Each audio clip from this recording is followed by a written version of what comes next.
şəkildə su ekosisteminə aid qida zənciri göstərilmişdir.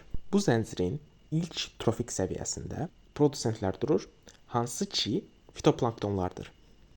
Oxlarla da gördüyümüz kimi fitoplanktonlar zooplanktonların qidasını təşkil edir.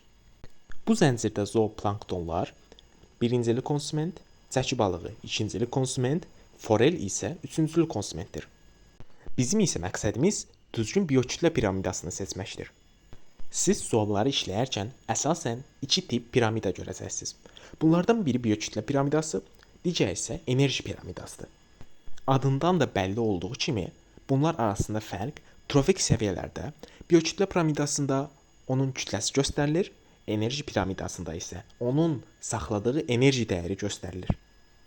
Bu tip zəncirlərlə işləyərkən demək olar ki, həmişə biokütlə piramidasında ən aşağı trofik səviyyədə ən böyük biokütlə olur.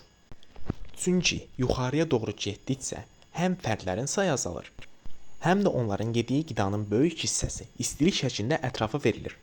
Onların yedikləri qidadan qazandığı kütlə az olur. Ona görə də biz düzgün cavab olaraq adından da bəlli olduğu kimi piramida formasında bir variant seçməliyik.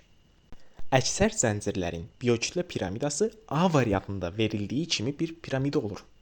Amma sizə verilən zəncir məşhur bir istisna zəncirlərdəndir və bu çox maraqlıdır.